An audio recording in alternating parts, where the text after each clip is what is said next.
Familia del Mundo Católico, ¿cómo se encuentran? Buenas noches, gracias por acompañarnos como siempre. Antes que nada, disculpar a Ceci que se le montó la programación con otro tema con respecto a unos retiros y tratará de acompañarnos. Hoy tenemos un invitado, dice Ceci que siempre tenemos invitados de lujo. La verdad es que sí, pero hoy yo quiero subrayar que tenemos un invitado de super lujo. Gracias. El doctor Juan Bosco Abascal Carranza, ahorita les platico un poquito de él. Nos conocimos yo creo que hace 12, 15 años, ya no me acuerdo, programando unos cursos de formación para una iniciativa que surgió aquí en Metepec, Estado de México. Y bueno, ahí tuvimos la oportunidad de tratarnos. También tuve la oportunidad de escucharle en una conferencia que dio para universitarios. Recuerdo, en ese tiempo estaba muy de moda el libro terrible de 50 sombras, que estaba causando mucho furor. Y aunque este no es el tema, lo que quiero decirles es que lo que se me quedó muy grabado de esa conferencia fue, ni lo lean, ¿no? Ni lo lean, les perderé el tiempo. Ni lo lean. Y le dije a mi esposa, ni el libro ni la película. Ajá. Otra de las cosas que tuve, bueno, les voy a platicar, les voy a decir quién es él. Él es doctor en psicología, tiene diferentes posgrados. Primero, como hombre de familia, es hombre casado con 9 hijos, 22 nietos, lo cual me parece un regalo para Dios enorme. Tiene posgrados en historia, teología, filosofía. Él es facilitador de eventos a través de Zoom y yo les invito, ahorita vamos a poner su cintillo con su correo electrónico y su celular, porque imparte los días lunes temas sobre teología, los días miércoles sobre psicología realista y los viernes sobre historia de México. De hecho, la otra historia de México. Ha escrito 17 libros, 3 de formación y 14 de este tema, es decir, de esta historia que no nos enteramos, que no nos cuentan, que ya sabemos que nuestros gobiernos siempre manipulan. Así que por eso me parece importante la presencia de Juan Bosco. Así que Juan Bosco, bienvenido, y déjame hacer un preámbulo, Juan. Vivimos una época difícil de persecución para la Iglesia Católica. Estamos a unos días de festejar la fiesta de Cristo Rey. México, recién habíamos terminado nuestra terrible revolución, entre comillas, Revolución Mexicana, en el 1917, y tuvimos 3 años, de 1926 a 1929, de una persecución católica feroz en México, con muchos muertos, un evento que yo no recuerdo haber estudiado en la escuela, recuerdo haber escuchado algo de mis abuelos, pero no recuerdo ni un texto, o a lo mejor como una fecha nada más, un renglón con una fecha, pero no recuerdo haber recibido ningún comentario de por qué, dónde, cómo, quiénes, etc. Un evento trágico para la historia de México, diría yo también un evento jubiloso para la Iglesia, porque la sangre de los mártires siempre traen abundantes frutos. Y si no fuera por José Sánchez del Río, que fue canonizado recientemente, hace unos años por el Papa Francisco, este tema de la cristiada no lo tendríamos más o menos en nuestra cabeza. También hubo una película que así se llama, si no me equivoco, La Cristiada, sí. Hace 10 o 12 años, una buena película, las recomiendo, la encuentran en YouTube. Pero, en fin, si no fuera por estos 2 eventos y por la gracia enorme de José Sánchez del Río, en México este tema nadie lo recordaría. ¿Y por qué mi interés de que nos acompañaras, Juan Bosco? porque estamos empezando a sufrir nuevamente persecución. Sacerdotes perseguidos, asesinados, maltratados, secuestrados, asesinados y lanzados por un barranco, en fin. Y esto que está sucediendo en México, y primero Dios vamos a tocar el tema en otro programa, está ocurriendo también en otros países. Así que, pues yo quiero dejarte el micrófono, Juan Bosco. Me gustaría mucho que tal vez, sin romper tu orden, pero que nos comentes en algún momento tu relación con el líder de los cristeros y cuál era, y cómo lo conociste o por qué se conocían y por qué conviviste. Me parece una historia digna de preservar y de compartir. Así que, pues esa es la finalidad, que perdónenme, que nuestra generación actual o nuestras generaciones actuales sepan qué ocurrió y sepan que tenemos un camino largo para defender nuestra fe y que, de acuerdo a lo que sabemos por revelaciones, estamos entrando en esta época. De hecho, ya estamos en este momento apocalíptico, donde la Iglesia de Cristo sufrirá y donde tenemos que ser testigos de esta herencia enorme espiritual que recibimos de nuestros padres. Muy bien, Juan Bosco, pues bienvenido, buenas noches. Gracias, muchas gracias, buenas noches, Alejandro. Bueno, pues comenzaré por platicar un poco desde el punto de vista de mi involucración personal desde niño con todo el tema de la cristiada. Muy pocas personas saben esto porque en general el mexicano no lee. En México los libros son sagrados, nadie los toca. Sí. Mientras que en España estamos hablando de que un lector promedio lee un libro por semana, el promedio mexicano es de 0.4 libros por año. Por año. Por año. O sea, somos analfabetas funcionales considerados como nación.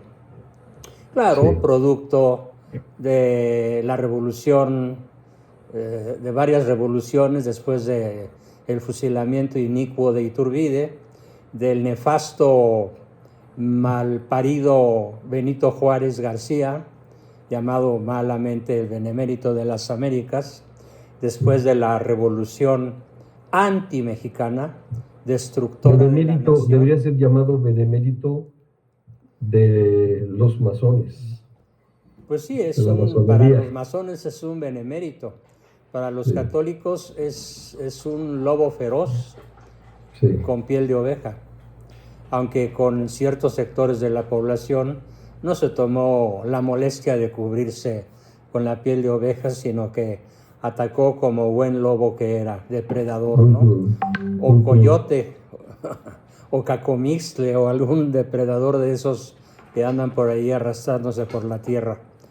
Y gracias, desde luego, a una de las cosas más brutales que nos ha acontecido como historia, que es la tiranía que sufrimos en México desde 1910, donde se decreta que la educación tiene que ser laica, que es una manera light, ligerona, de decir la verdad, de que en realidad es una educación atea.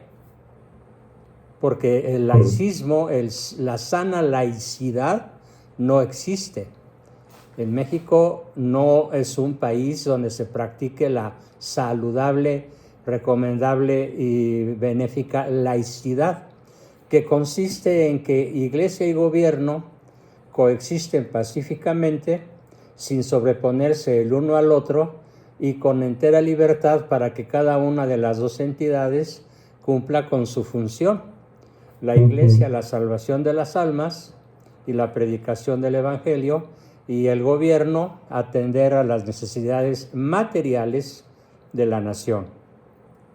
Lo que existe es un laicismo feroz desde 1910, consagrado como religión de Estado por Lázaro Cárdenas y desde luego por todos los presidentes, incluyendo a Fox y a Calderón, que no se atrevieron a combatir esa maldición gitana que nos cayó encima. Y todo esto ha dado como resultado de que, a pesar de que la Iglesia tiene la obligación y el derecho de hacer que el corazón de Jesús reine, pues el que reina es en estos momentos y desde hace 7 años la 4T, y desde 1910 pues la revolución antimexicana en sus diferentes fases y falsos héroes. Todo esto que platico ahorita fue el ambiente natural donde yo crecí. Aquí viene el momento de decir cuál es mi raíz católica. Bueno, pues resulta que mi abuelo paterno, don Adalberto Abascal del Río, primo hermano de Lázaro Cárdenas y del Río, imagínate la tragedia familiar, ¿sí? Sí. Don Adalberto Abascal del Río fue el fundador de la Liga Nacional Defensora de la Libertad Religiosa, en plena Guerra Cristera. Nada más que en primer lugar no se llamó así, se llamó la U. Mi abuelo era el presidente, el factotum, el hombre de los dineros que iba a Estados Unidos y traía recursos, porque la iglesia norteamericana fue muy generosa con los mexicanos, apoyando con armas, dinero, política, relaciones a los católicos y después al ejército cristero. Entonces mi abuelo, ya muy entrado en años, fue a dar a mi recámara, donde yo dormía. Mi papá me pidió gentilmente permiso para compartir con mi abuelo, no las camas, sino el cuarto. Mi abuelo en su cama de hospital, que se compró expresamente para él, y yo en una poltrona donde pasé 4 o 5 años acompañando a mi abuelo en sus últimos días. Y lo maravilloso de esa convivencia con mi abuelo fue que en sus momentos de lucidez, que eran no tan frecuentes como fuera de desearse, porque había quedado muy afectado por lo que vio y vivió en la Guerra Cristera y en la brutal traición del clero mexicano de aquella época contra los cristeros, que fueron a tirar las armas a Aguascalientes, y después el gobierno se aprovechó de la ingenuidad o de la mala fe de varios jerarcas católicos que hicieron el famoso arreglos de 1926, en donde el gobierno no cumplió casi nada. Y eso ya lo explicaré más adelante por qué. Entonces, en sus ratos libres, en sus ratos de lucidez, mi abuelo me contaba sus andanzas como capitán número 1, como generalísimo de la U, de la Liga Nacional Defensora después, y después como el cerebro, el intelectual del ejército cristero. Las anécdotas son muchísimas, las historias son muchísimas también. Nos llevaría días y días y días, semanas, que yo pudiera contar todo aquello que él me transmitió de viva voz, como sus experiencias, como el martirio de José Sánchez del Río, el cual él presenció. Así que los detalles que están ampliamente conocidos por el poco público que sí lee, de cómo le cercenaron la piel de los pies, cómo le cortaron la lengua, cómo señalaba al cielo cuando ya no pudo hablar, gritando guturalmente el Viva Cristo Rey, cómo fue martirizado ese apenas entre adolescente y niño San José Sánchez del Río. Pues fue una historia que me marcó para siempre, ¿no? Me imagino. Y otras historias de multitud de sacerdotes, monjas, frailes, hermanos coadjutores o simplemente feligreses católicos que asistían a misa y fueron rafagueados, como por ejemplo en la iglesia de San Juan Bautista, que está en la Ciudad de México, en la colonia de Coyoacán, como a la salida de misa, la soldadesca federal arremetió contra los feligreses que bajaban las escaleras después de misa, habiendo una matazón cuyo número nunca se ha sabido con precisión, porque inmediatamente pues los gobiernícolas se apresuraron a tapar el evento, a distorsionarlo y a hablar de provocaciones y de que los católicos eran unos fanáticos como soldados federales y que eran unos desgraciados, cuando en realidad era todo lo contrario, ¿no? Claro.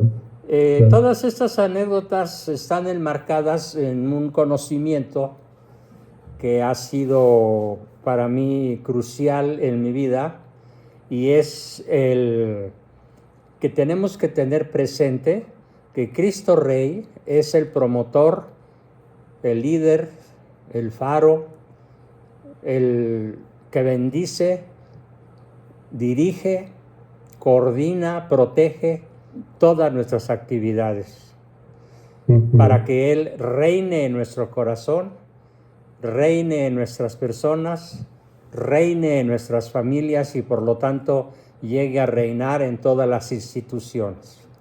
Sin embargo, hay que reconocer que, al igual que otras muchas naciones del mundo, con excepción de Hungría y Polonia, todas las demás naciones de la tierra están impedidas para tener gobernantes, ya no digamos católicos, siquiera cristianos. El Salvador se suma recientemente, la pequeñísima República del Salvador, con Bukele al frente, se suma a Polonia y Hungría en cierta forma porque ha propiciado los valores cristianos, aunque el catolicismo de Bukele sea muy sui generis y que no se haya él autodefinido como tal, pero sus acciones hablan de una actitud heroica por defender los valores que defiende la cristiandad. Pero México tiene el campeonato mundial de ya casi 115 años de laicismo feroz, sí, de persecución. Claro, acrecentada esta persecución en ciertos periodos a los cuales me voy a referir un poquito después de lo que estoy diciendo. Ya no podemos tener, pues, gobernantes católicos en nuestra nación por designio masónico, por designio de los altos jefes del planeta, en donde están el Club Bilderberg, el Club de Roma, la Trilateral, por mencionar a los tres más importantes, además de la banca Rothschild, de la banca Rockefeller, de la banca Morgan, por mencionar a los tres banqueros más importantes, sí, que forman lo que se llama el Supremo Gran Sanedrín, o el Gran Formalmente Sanedrín. ¿Se hacen llamar así? Se hacen llamar así, Wow. El Supremo Gran Sanedrín, que son herederos directos en línea recta, sin tramos de pérdida de dominio, desde la crucifixión de Cristo hasta este momento. Y si nos ponemos un poco más rigoristas desde el punto de vista de la historia, el Supremo Gran Sanedrín comienza nada menos que con el pecado original. Claro. Es el pecado original, la rebelión contra Dios, y no solo la rebelión, sino el deseo loco, paranoico, esquizofrénico, perverso de ocupar el trono del Altísimo. Y desde ahí se origina ese choque brutal entre el bien y el mal, entre Cristo y el demonio, y hay que reconocer que en estos momentos el lado bueno, el lado cristiano, está siendo derrotado. Sí. Pero esta derrota es en lo político, en lo militar, en lo económico, en lo social y en lo espiritual. Y también en lo biológico, porque son adversarios de la vida. Así es, así es. Y promotores de cuanto sistema pueda impedir el desarrollo saludable de la vida humana. Drogas, sexo libre y sin compromisos, ideología de género, y todo eso revestido con el ropaje de la cuarta transformación. Que viene a ser como un culmen, la cereza del pastel de todos estos años que nos preceden. Sí, estamos viviendo la cereza del pastel con la bruja de palacio, con la momia que hoy tiene el encargo de acabar de destruir a México. Como digámosle en adelante la presidenta. Bueno, ok, de acuerdo. Retiro lo dicho, y la presidente. Presidente no tiene femenino. Correcto. La presidente. Con excepción pues de Polonia, Hungría y El Salvador, que han salido del comunismo y que recientemente tienen a su presidencia de gobierno a católicos confesos que luchan contra el aborto y que luchan considerando lo que es verdad. Todo vale cuando aplicamos lo que Cristo ha dicho. Yo soy el camino, yo soy la verdad, yo soy la vida. Conviene recuperar estos tres conceptos porque si no, la muerte de nuestros mártires no tiene ningún sentido. En México hubo alrededor de 300,000 muertos en la Guerra Cristera. En 3 años, 300,000. En 3 años, de 1926 a 29. 300,000 muertos, de los cuales la quinta parte fueron federales, ¿sí? Sardos, oficiales, generales, soldados rasos del bando federal gobiernista y 250,000 cristeros. Podemos considerar que todos ellos son mártires, porque no fueron a pelear por un terreno, no fueron a pelear por un voto, no fueron a pelear por un dinero, no fueron a pelear por nada que no fuera la libertad religiosa de cultos para poder hacer de la espiritualidad católica una fuente de inspiración para el buen gobierno. Recuérdanos, por favor, qué detona la Guerra Cristera, qué decreto de gobierno, qué acciones suscitan que el pueblo se sublevara. Bueno, tengo que tomar algunos contextos importantes para contestar ampliamente tu pregunta. Fíjate, en la víspera de la fiesta de los Reyes Magos, o sea, el 5 de enero de 1914, los mexicanos pidieron a San Pío X que pudiesen colocar un cetro y una corona en las imágenes del corazón de Jesús y transformarlas en Cristo Rey. 1914. ¿Sí? El 5 de enero de ese año.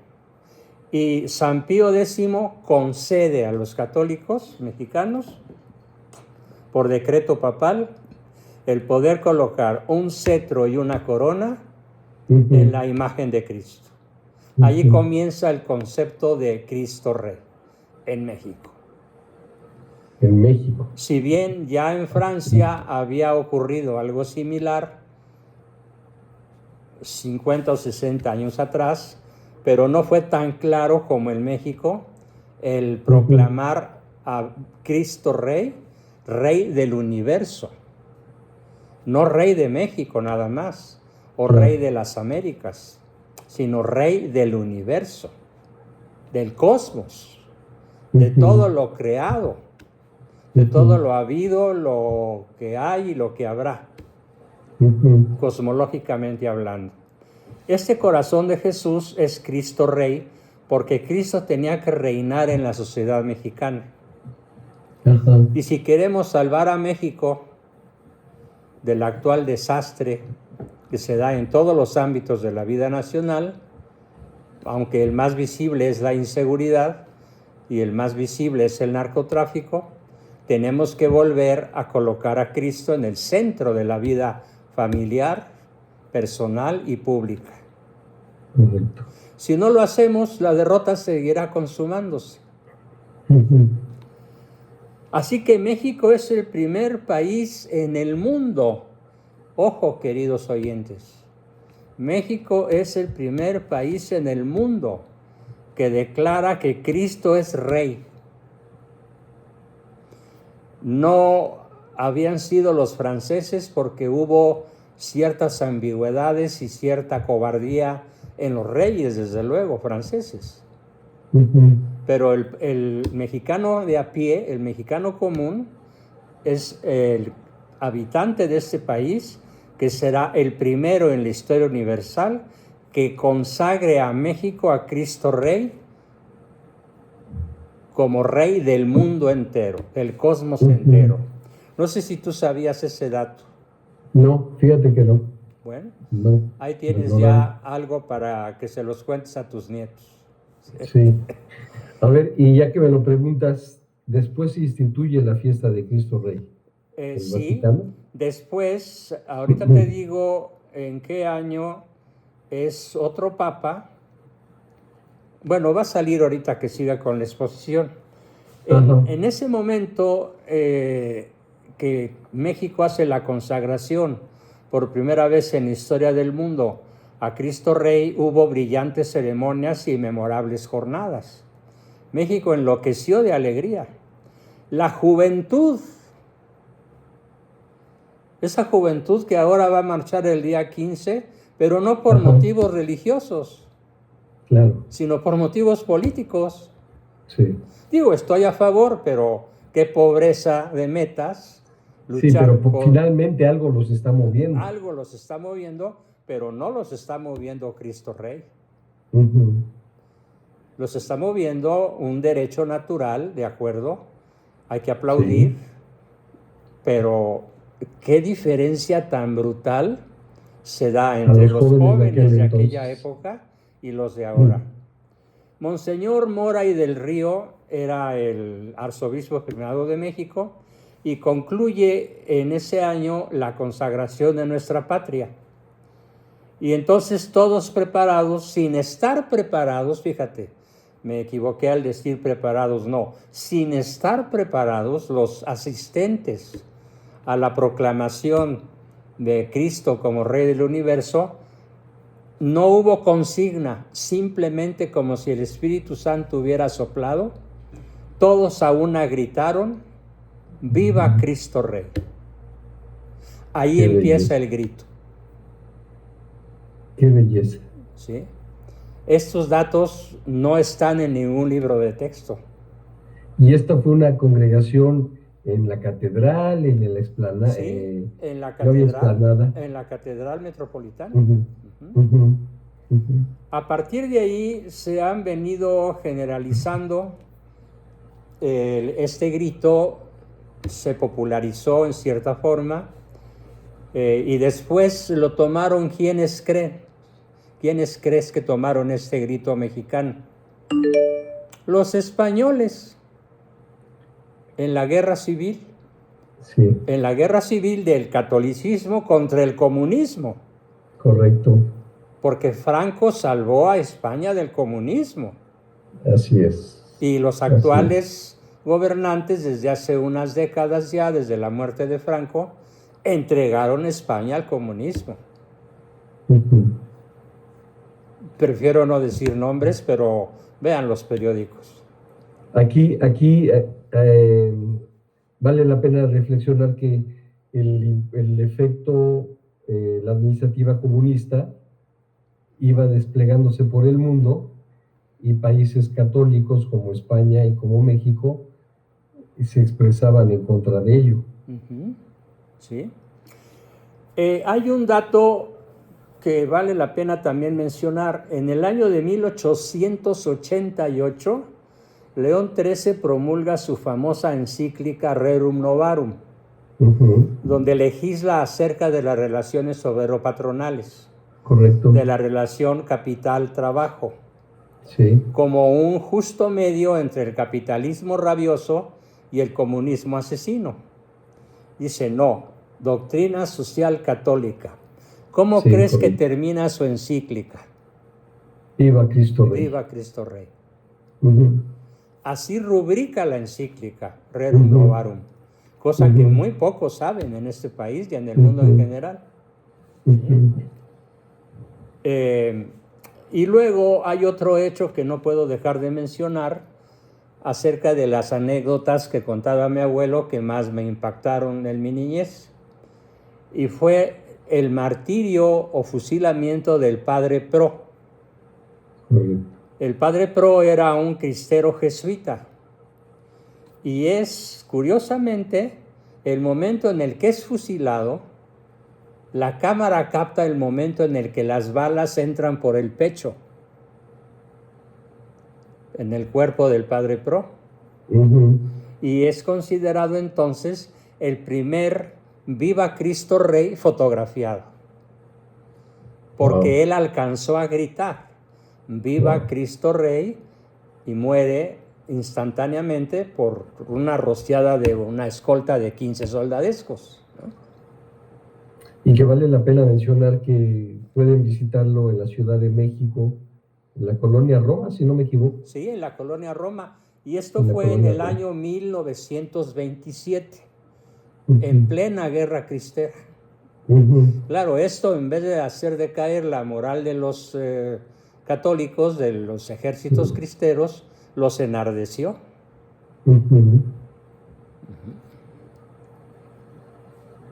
Esto evidencia el brutal y luciferino deseo de la masonería de aniquilar a la iglesia. De esto nadie tiene duda si conoce estos datos. Es más, se encontraron unos papeles en los archivos de la Rusia comunista respecto a cómo Rusia tenía consignas para acabar con la Iglesia Católica a escala global. Por fortuna llegó la Glasnost, la perestroika, y Rusia cambió su rumbo. Sí. Con Gorbachev, con Yeltsin, y ahora con Vladimir Putin, que es un exagente de la KGB, que no sabemos cuántas vidas lleva, pero curiosamente en Rusia se respeta la ley natural más que en México. Así es. Más que en España, más que en Francia. ¡Qué escándalo! Se prohíben las relaciones homosexuales, por ejemplo. ¿Sí? Es delito la relación homosexual en Rusia, como debiera ser visto en cualquier país que tenga un dedo de frente. Exacto. Así que en España también hubo una gran cantidad de mártires que derramaron su sangre para que Cristo reinara. Los españoles no gritaban exactamente Viva Cristo Rey, gritaban para que Él reine, pero ya se sabía quién era Él. Claro. Y esta persecución en España fue de 1934 a 1939. ¿Tienes alguna idea de cuántos obispos, sacerdotes, frailes y monjas fueron martirizados por su fe católica solo en España? El día que lo supe, me fui para atrás. O sea, no recuerdo, pero el día que lo supe, que el día que lo leí, y la tortura a este obispo que lo castran y lo hacen comerse sus órganos. ¿Sí? Así es. Bueno, fueron 10,000. 10,000. 10,000, pero consagrados. Estamos hablando de cardenales, obispos, arzobispos, frailes, monjas, personas consagradas a Dios, que por su consagración a Dios fueron masacrados con un nivel de crueldad verdaderamente espantoso. Sí. Me acuerdo mucho de una anécdota personal. Yo tendría unos 6 años, poco antes de mi primera comunión. Yo nací en marzo y la primera comunión la hice en agosto, porque el 6 de agosto era el santo de mi papá.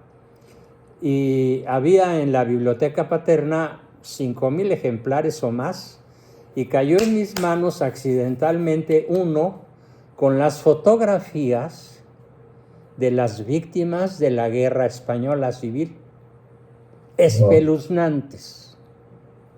Sí, me imagino. Durante varios años fueron mi pesadilla. Sí. Y me acuerdo que mi papá se enojó mucho conmigo, me quitó el libro y nunca lo volví a ver.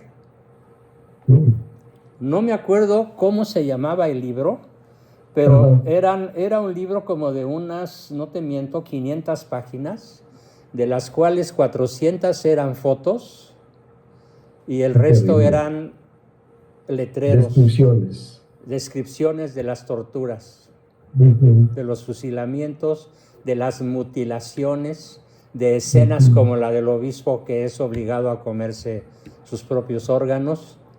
Así había cientos de fotos. Y yo le preguntaba a mi padre, ¿cómo es posible tanta crueldad? No, imagínate, un niño de menos de 8 años no puede concebir eso.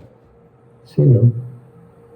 Bueno, tal vez ni siquiera un adulto. Ni siquiera un adulto. Yo tuve una visita por algún trámite legal en la Procuraduría del Estado, cuando tendría yo 30 años, tal vez 35, no, 30 años. Y sin yo desearlo, cuando me acerqué al escritorio de este agente del ministerio, lo que yo vi en fotografías en la superficie de su escritorio me impactó. Este licenciado se dio cuenta y me dijo, eso no es nada, esto es todos los días y eso no es nada. Así que ya me imagino el impacto que tuviste tú a tu edad con esas imágenes. Sí, ¿verdad? Indescriptible. ¿Y cómo morían los mártires en México y en España? Y también cómo morían las monjitas carmelitas en Francia, las famosas 16 carmelitas que suben cantando al cadalso. Sí. Morían rezando, cantando y llorando de felicidad. Correcto. ¿Por qué? Porque tenían la mirada puesta en la vida eterna. Una fe que se ha perdido en las mayorías. No hubo un solo sacerdote. Este es un dato que probablemente sea el dato más importante que pueda transmitir en esta sesión. De todos los perseguidos, martirizados, encarcelados, amenazados, secuestrados, siendo sacerdotes, siendo clérigos, tanto en España como en México, ¿cuántos renegados crees que hubo? Ni uno. Ni uno solo. Claro. Qué increíble, ¿no? Sí, así es, una entrega total. Solo renegado. Una convicción. Sí. Y ahora, ¿cómo sabemos eso? Porque imagínate lo que hubiera hecho la prensa izquierdista con un solo renegado. Hubiera hecho un escándalo sensacional. Sí. Pues no hay un solo renegado, un solo dato de alguien que se haya echado para atrás de cara al martirio, por cruel que éste fuese.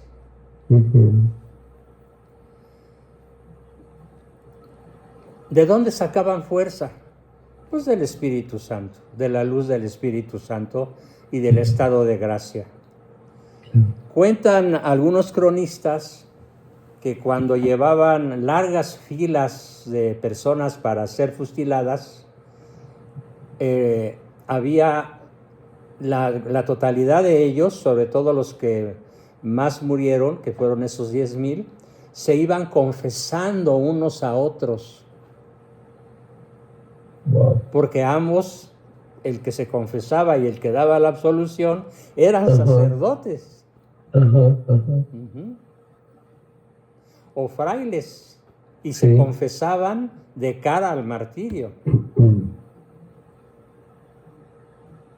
Hay muchas anécdotas acerca de qué tipo de pecados confesaban, de qué se arrepentían.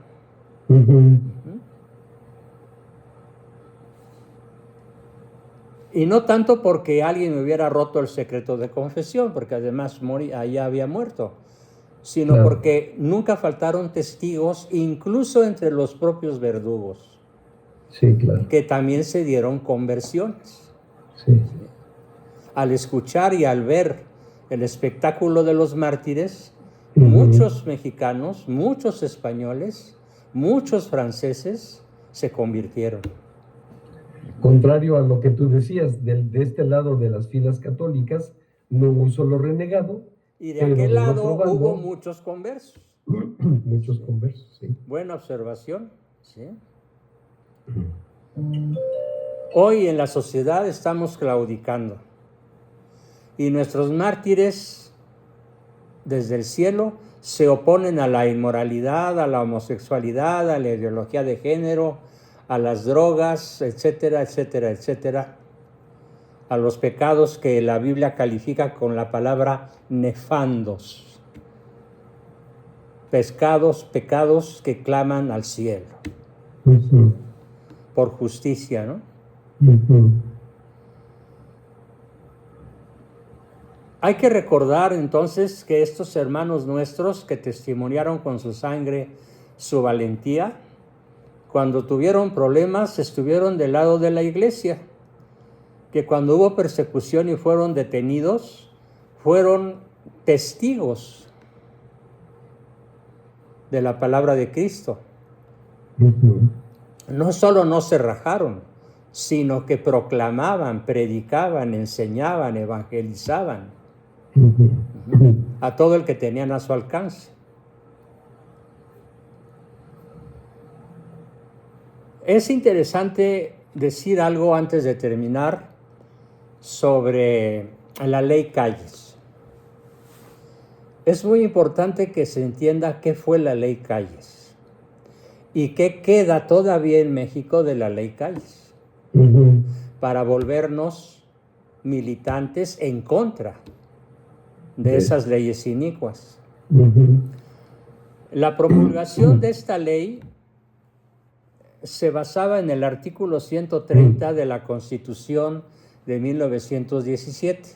Por cierto, recomiendo la lectura, la compra y la lectura de un libro escrito por mi padre, don Salvador Abascal Infante, que se llama La Constitución de 1917, destructora de la nación.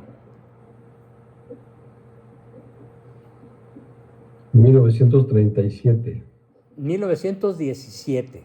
17. Artículo 130 de la Constitución de 1917, que mi padre tituló como destructora de la nación.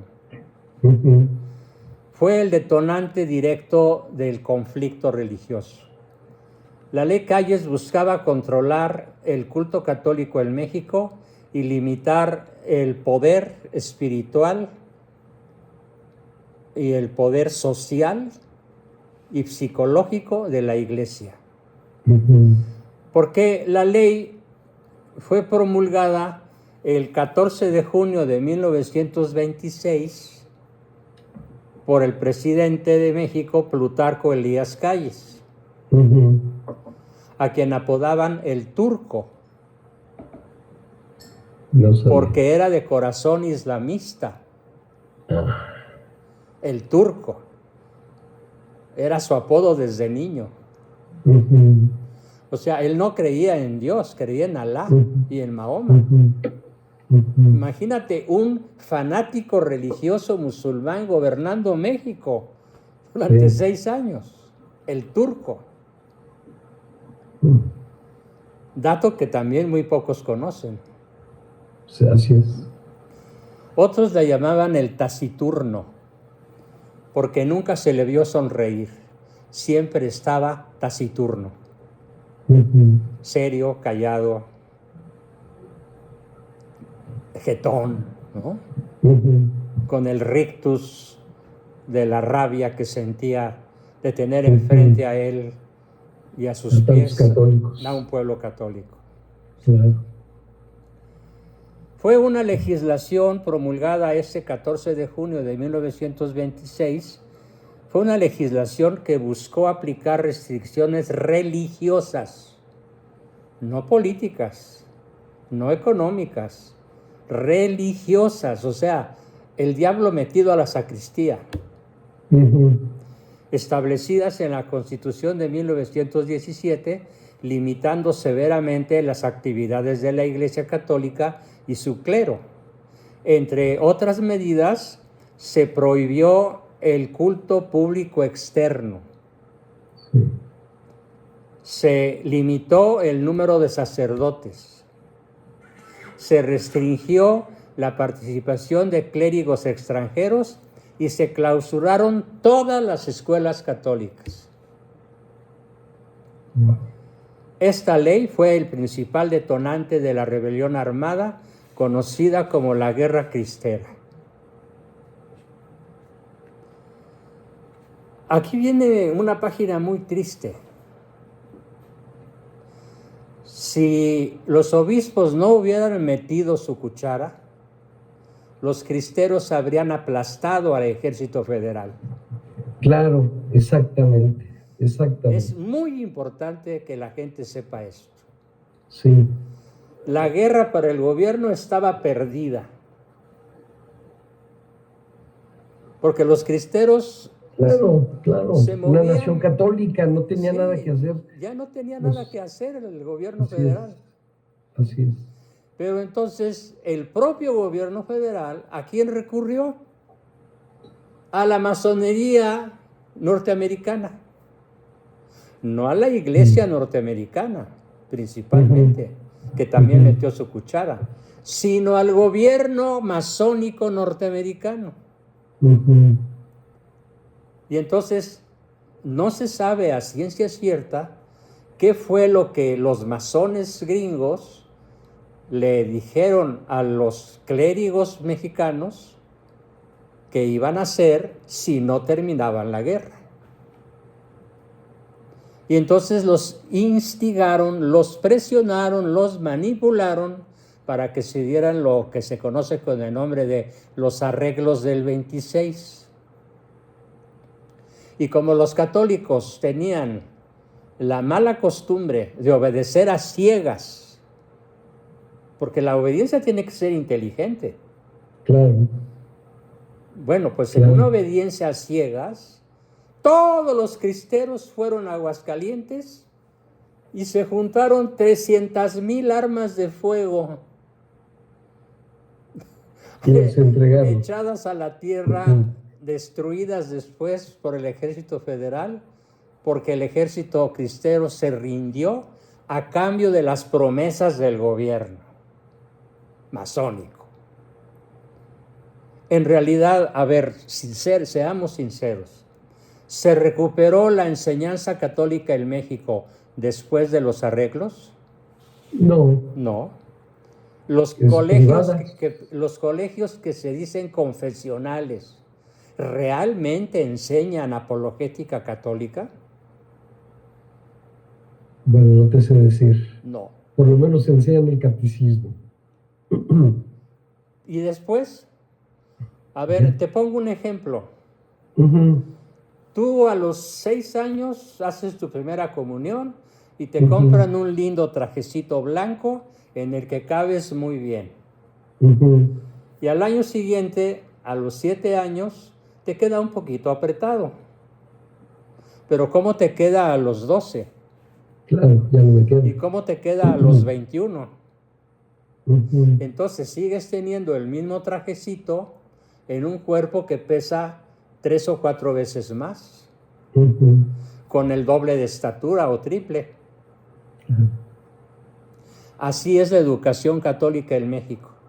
Es de un nivel de puerilidad, de un nivel de sincretismo, de una revoltura de la Santa Muerte con la Virgen de Guadalupe, Bueno, y celebrando Halloween, por ejemplo. Celebrando Halloween los católicos, o sea, es escándalo. Sí. Cuando es una fiesta pagana, diabólica, de los celtas. Sí. Entonces, la cuestión es que esta legislación que prohíbe el culto, que prohíbe la enseñanza católica, sigue vigente. Las mejores universidades que presumen de ser católicas, como la Universidad Panamericana y otras, la Universidad de Anáhuac, yo he conocido alumnos de esas universidades porque luego han sido mis pacientes o son mis pacientes, y cuando les hago una sola pregunta, esta pregunta les hago: defíneme qué es la misa. ¿No saben? ¿Qué es la qué? La misa. La misa. ¿No saben? ¿O qué es la transubstanciación? ¿Qué es la No, eso ya son palabras mayores. Sí. Dicen, ¿what? ¿Qué es eso? ¿Qué palabra es esa? ¿Te la sacaste de la manga? No.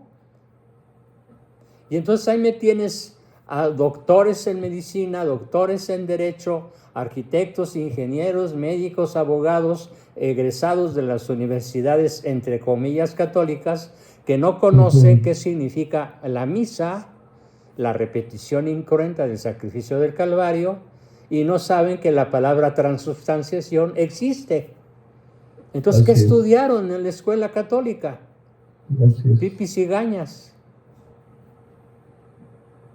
No hubo una evangelización a la altura del desarrollo físico y del desarrollo intelectual.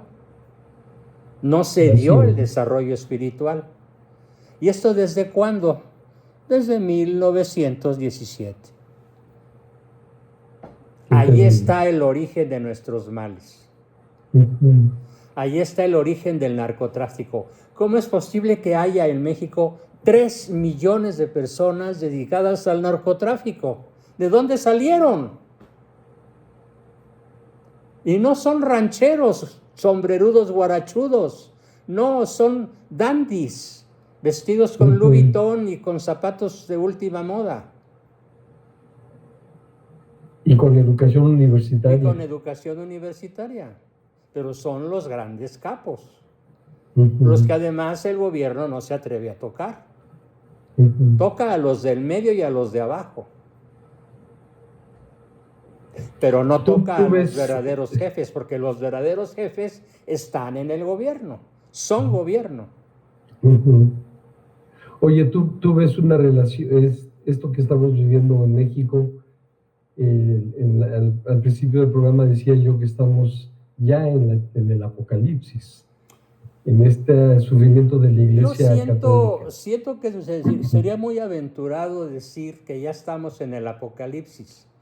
Yo he moderado mi opinión al respecto diciendo que apesta apocalipsis. Si hueles, hay barruntos de apocalipsis. Pero faltan todavía señales que pide San Juan, evangelista, como la apostasía de todas las naciones. Todavía hay 3 que se salvan. Yo el día de ayer tuvimos un programa con el autor de un libro,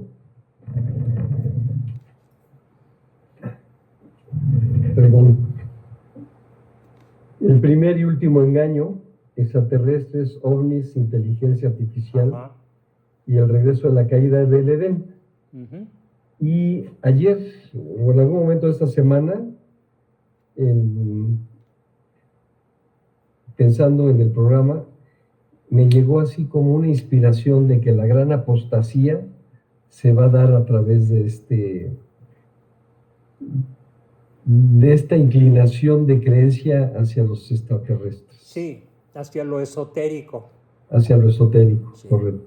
No solo extraterrestres, todo lo que es esotérico es hoy el pan nuestro de cada día. Sí, el New Age. Sí. Cómo detesto esas personas que hablan de que la energía cósmica y que sube las pirámides para que te bañes de energía y que déjalo fluir y que no hay ni bien ni mal, todo es relativo, nada es bueno, nada es malo, todo es según tú lo vivas o según tú lo creas.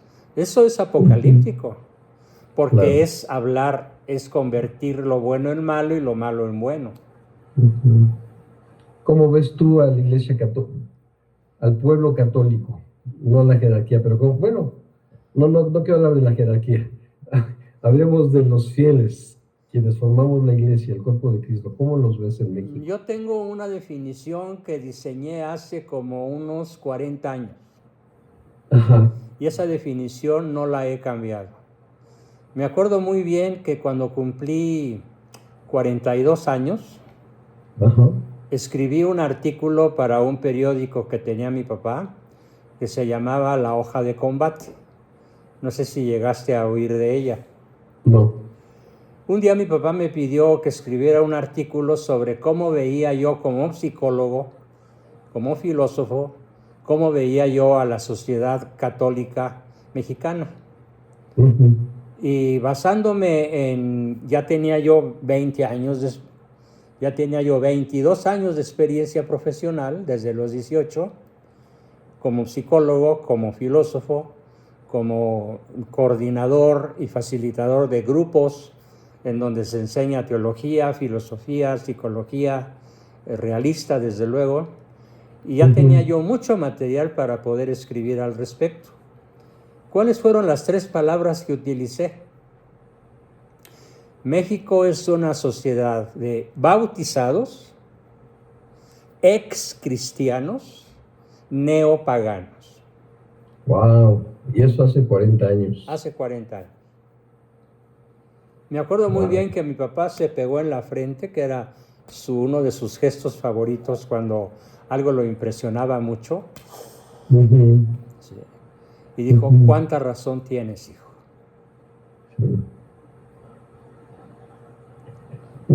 Así la veo. Ejemplos. ¿Quién llena un templo o muchos templos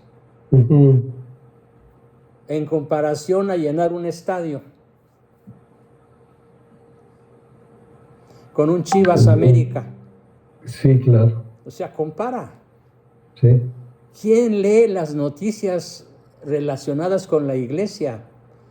¿Y cuántos leen las noticias relacionadas con el gol que metió el Chicharito para calificar a las finales? Con la Miss México ofendida. O la Miss México, que por cierto me sorprendió una Miss Universo mexicana que se declaró católica en vivo. No sé si supiste la noticia. Justo le salió, pero no sé si una californiana, me parece. Una californiana. Sí. Perdió el título, perdió que la seleccionaran por reconocer su matrimonio sacramental. Sí. Ajá. Pero también se me hace una incongruencia que ande enseñando sus encantos en público habiéndose declarado católica. O sea, no lo encuentro compatible. Claro. Bueno, ahí todavía no se desvisten tanto. Es cierto, es cierto. Sin embargo, es un culto corporal, es un culto pagano. Sí.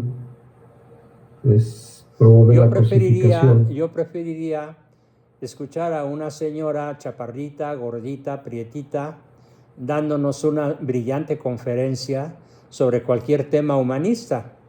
Me arrancaría más aplausos que cualquier Miss. ¿Que cualquier qué? Miss. Miss, sí. Además, la belleza física no tiene méritos, es genética. No. Me estás leyendo la mente. Y la belleza espiritual tiene méritos porque implica preparación, implica esfuerzo. Y sí, digo, la belleza física es obra de Dios finalmente, pero no tiene mérito quien la posee. Y menos quien la presume. No, por supuesto, es un don. Es un don para gloria de Dios, pero no para ganarse unos dolaritos por muchos que sean, ¿no? Sí, claro. Pues yo veo bueno, no sé si quieras agregar algo, nada más quisiera yo decir que en la manera en que lo planteas, aquí en el mundo católico, pues la gente ha ido conociendo profecías, unas que se saben, otras que no se saben, unas contemporáneas, con todas sus precauciones que deban. Pero yo digo que hemos venido recorriendo un trayecto de formación espiritual para volver nuestros ojos a Dios. Y me pareció estupendo cómo describes el catolicismo, el fervor del principio del 1900, de lo que la juventud o las juventudes eran capaces de hacer comparado con lo que estamos viviendo en la actualidad. También el hecho de que a veces pienso que salvo la posible tercera guerra mundial o inminente guerra nuclear, sería una de las pocas cosas y enfermedades, serían algunas de las pocas cosas que materializan o que concretizan estos tiempos de lucha que estamos viviendo hoy. Pero el hecho de que tú dijeras que el Sanedrín, el Supremo Sanedrín, se instituye desde la caída de Adán, claro. Me parece clave para que la gente entienda que de verdad este mundo o esta vida es una confrontación permanente entre el bien y el mal. Así es. Es más, fíjate, Adán y Eva se vuelven antropocéntricos con su pecado. Y surge entre los profetas, Jeremías, Isaías, Osías, etc., los profetas mayores y menores, surge el cristocentrismo. Y es una pelea milenaria. Así es. Hacer nuestra voluntad o hacer su voluntad. Exactamente. Sí. Por eso es tan importante ese concepto de cuándo surge el adversario de la iglesia. Pues surge en el momento de la caída. Así es. Y desde ellos empiezan a formarse congregaciones, naciones, ejércitos, injusticias, etcétera, que van destruyendo, que van corroyendo el alma católica de los pueblos.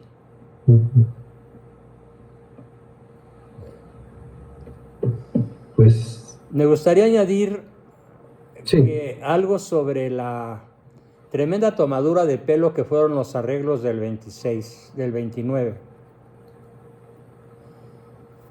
Ese pacto consistió en la devolución de los templos, según dijo el gobierno de entonces. Pero tú sabes que todos los templos católicos son propiedad federal. Así es. Entonces no devolvieron nada. Así es. Así paga el diablo. Yo quisiera saber, donde quiera que estén, dónde están, qué piensan, qué sienten los obispos que firmaron el pacto, viendo que no se cumplió. Ojalá se hayan arrepentido a tiempo, ya sea de su ignorancia, de su cobardía o de su ingenuidad o de las tres cosas juntas. Así que los templos no se devolvieron. El culto se reanudó, pero hoy una procesión tiene que pedir permiso a la alcaidía. Sí. Respetan la vía que va a la basílica, a lo mejor porque temen una rebelión del pueblo guadalupano, pero esa manera de peregrinar por la calzada Guadalupe, pues es como una concesión que es un caramelito.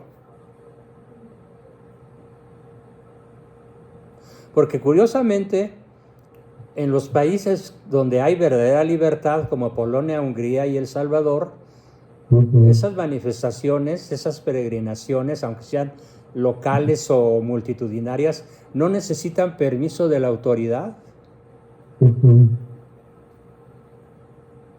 Se les informa y punto. Se les informa y se acabó. O incluso ellos participan.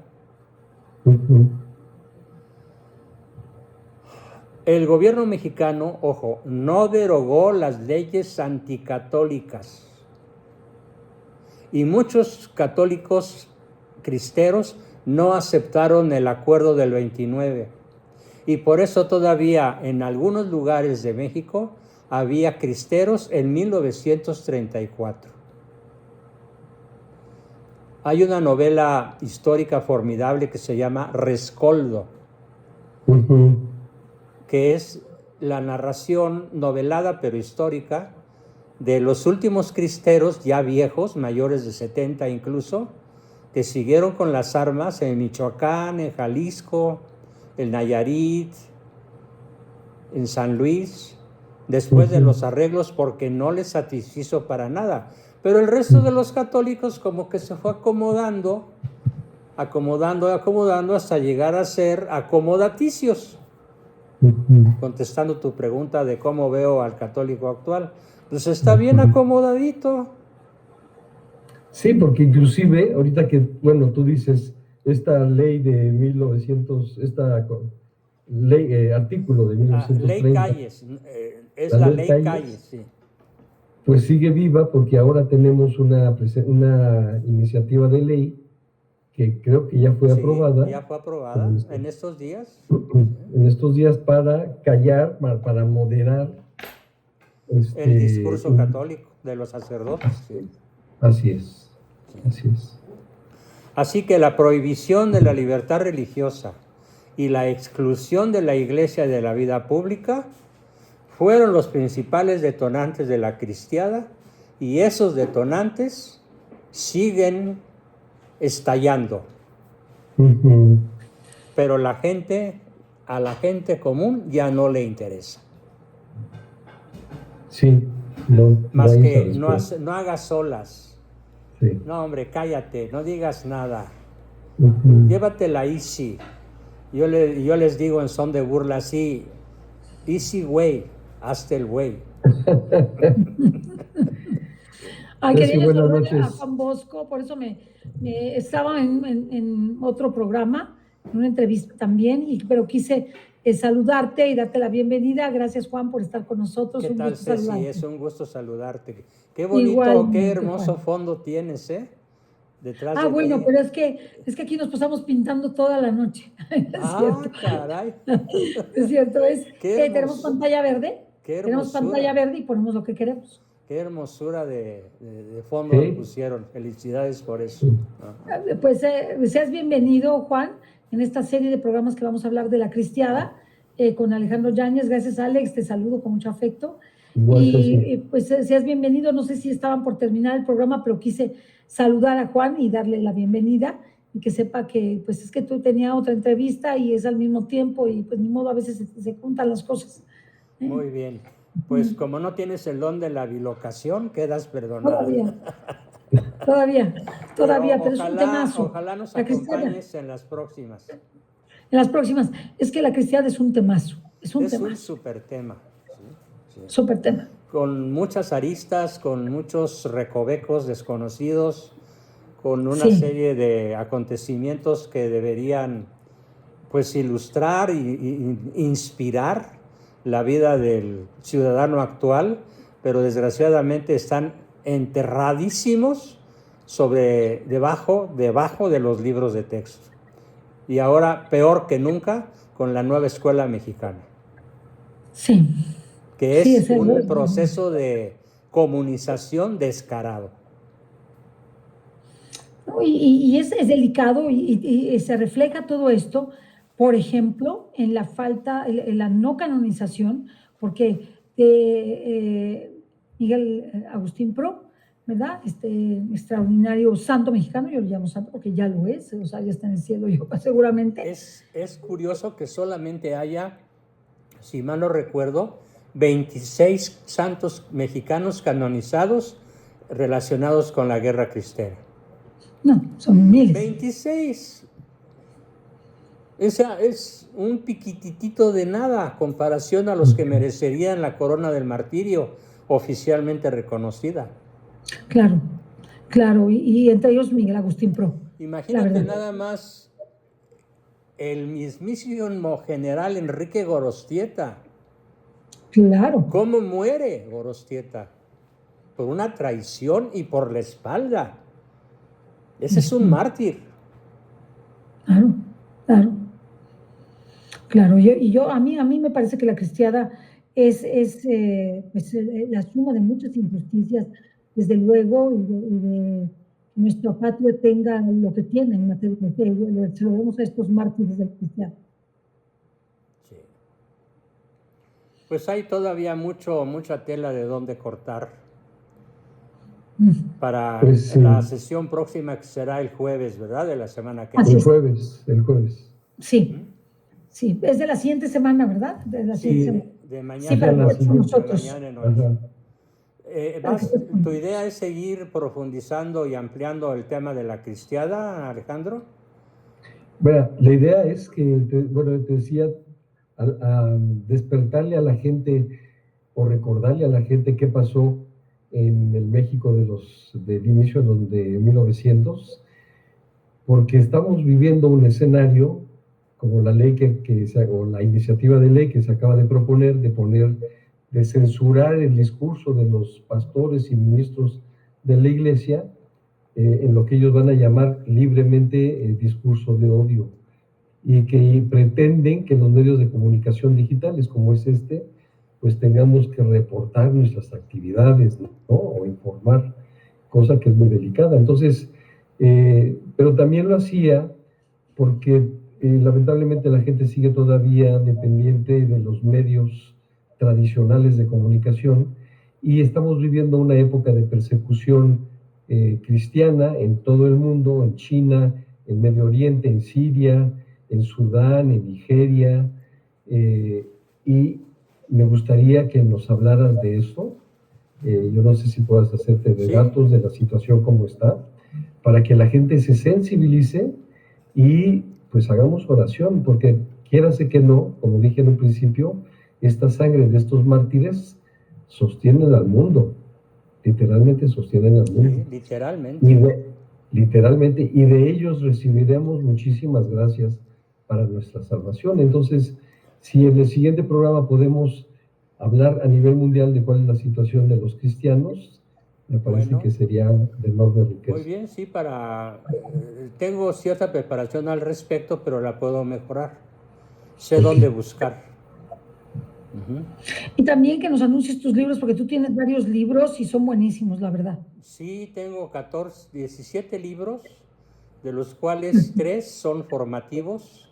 Uno es de los 3 libros formativos, se llaman Solo quien se siente amado puede ser educado. Otro se llama Solo la persona virtuosa es feliz. Y otro se llama Somos seres para la trascendencia. Qué lindos. Unos temas buenísimos. ¿Y dónde los pueden conseguir? Conmigo directamente. O sea, no están en librerías porque ninguna librería ha querido comprometerse con mi estilo, que es incisivo, bravo, algunos calificado como agresivo, y tal vez tenga que reconocerlo. Muy bueno, tus libros son muy buenos. Aquí tienen el teléfono, se los puede pedir Juan Bosco Abascal, @me.com, y aquí tienen su WhatsApp. Sobre 55, todo el WhatsApp 56. Es la ruta de acceso más fácil. Y los libros los puedo colocar de manera virtual, y puedo enviar un catálogo con los 17 libros, los 3 formativos y los 14 de historia. La historia se llama colección La Otra Historia, donde narra la no oficial. Por ejemplo, lo oficial es que este señor Hidalgo es el iniciador de la independencia. Y yo demuestro que la retrasó 11 años. No fue el iniciador de la independencia, la retrasó 11 años. Donde a Iturbide se le reconoce como un traidor, acomodaticio convenenciero, y yo demuestro con documentos que es el verdadero padre de la patria independiente. Claro. Benito Juárez, el santón de la masonería, venerado y adorado por todos los masones de todos los grados, yo demuestro que fue el máximo traidor de nuestra historia. Y así manejo las figuras más importantes de la historia, como la de Francisco Madero, Emiliano Zapata, el asesino del sur. Nada de que el centauro del sur. Es un vulgar asesino serial que personalmente mató más de 15,000 personas. Qué fuerte. ¿Sí? Mínimo 15,000 personas por su propia mano. Y la foto de Emiliano Zapata está detrás de la foto de la presidente. Y así también sobre la guerra cristera, sobre multitud de personajes que están olvidados de nuestra historia y enaltecidos los traidores. Por eso se llama La Otra Historia. Muy interesante para que ustedes se la puedan pedir a Juan Bosco. O por ejemplo, algo que me apasiona mucho es la historia del verdadero Hernán Cortés. Ah, claro. Hernán Cortés fundó México, nada más fundó México, con el nombre de México. Y la Malinche tan mal querida. Dice que por traidora, cuando en realidad fue la madre de México. Sí, la que dio origen al primer mexicano mestizo, don Martín Cortés, marqués del Valle de Oaxaca. Además. Pues mucho tenemos que aprender y tú puedes darnos mucha formación porque se conoces muchos temas, así que pues te invitamos desde luego el siguiente jueves y aquí estaremos contigo para platicar de estos temas. No sé si ya estaban terminando el programa. Sí, estábamos terminando. Aunque tal vez por ahí quede alguna pregunta, algún comentario. Yo todavía tengo unos 5 minutos más. Adelante si quieres preguntar, aportar o decir algo, Alex, o tú, Ceci. Déjame revisar aquí el desenlace de la cristiana, o sea, ¿cuál fue el desenlace de la cristiana? Entrega, o sea, el desenlace fue la entrega, dirigida por la masonería norteamericana, de la Iglesia mexicana y del pueblo de México. O sea, la masonería norteamericana se encargó de desactivar la guerra para que el gobierno federal masónico no fuera aniquilado por un ejército cristero que estaba a punto de conseguir la victoria. Ya iban a tomar la Ciudad de México. Ya habían caído Guadalajara, Morelia, Zacatecas, San Luis. Las principales capitales del centro del país eran ya cristeras oficialmente, y fue cuando interviene la masonería norteamericana para impedir el desastre, la derrota del gobierno federal. Y se valieron de la masonería norteamericana y de la debilidad, ignorancia o traición, no lo sé, Dios lo sabe, yo no, pero que fueron débiles e ingenuos, eso sí, los obispos de aquella época que firmaron los arreglos que nunca se han cumplido, como lo demostré todavía platicando con Alejandro hace unos minutos. No se rescató la libertad religiosa, no se rescató la libertad de cultos, no se rescató la propiedad de los bienes raíces por la Iglesia, no se rescató la enseñanza católica de la multitud de escuelas que cerraron los masones después de los arreglos y a la fecha. Y no hay un público católico educado en los colegios católicos. Como le decía a Agustín, cuando yo pregunto a un católico que es licenciado, arquitecto, abogado, médico, le pregunto qué es la misa o qué es la transubstanciación, se quedan patitiesos porque no saben. 90 de cada 100 no saben. Ese es el desenlace. México católico fue derrotado con la complicidad de sus dirigentes en todos los ámbitos. O con la acción directa del gobierno federal. En ese sentido pasamos a ser una nación mediocre. Mediocre, y hace rato, no sé si escuchaste, Ceci, cuando Alejandro me preguntó cómo describiría yo a la sociedad mexicana actual, le contesté que desde hace 40 años yo escribí 3 palabras para describirla. México es un país de bautizados, ex cristianos, neopaganos. Eso fue lo que logró el gobierno federal y la masonería yanqui y mexicana o anti-mexicana al terminar la guerra cristera. Un desenlace terriblemente desalentador, que nos obliga a resucitar el grito de Viva Cristo Rey en el ámbito donde nos movamos en la vida cotidiana. Sí. Viva Cristo Rey. Pero sí, yo creo que fue la peor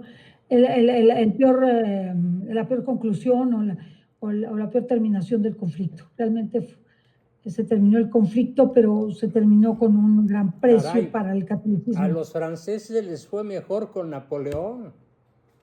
Sí, les fue mejor. Mucho mejor. La famosa restauración duró hasta 1870 y los principales grupos intelectuales del mundo son franceses. Eso es verdad. Les fue mejor, pero no en su fe. No, sí, en Jean Maritain, Paul Claudel, la esposa de Maritain, o sea, tenemos un ramillete de católicos brillantísimos en Francia. En México no. En México los famosos 7 sabios, ninguno proclamó su fe católica, salvo Alfonso Junco. Esa historia no me la sé, pero nos la tendrás que platicar en la siguiente ocasión. Sí. Muy bien. Pues despedirte, Juan. Gracias por estar con nosotros. Nos vemos pronto y dar las gracias a Alejandro. No sé, Alex, si quieres decir algo más. Gracias por haber estado con nosotros. No, muy bien, seguimos en contacto, Alex, y por ahí del miércoles me mandas el recordatorio.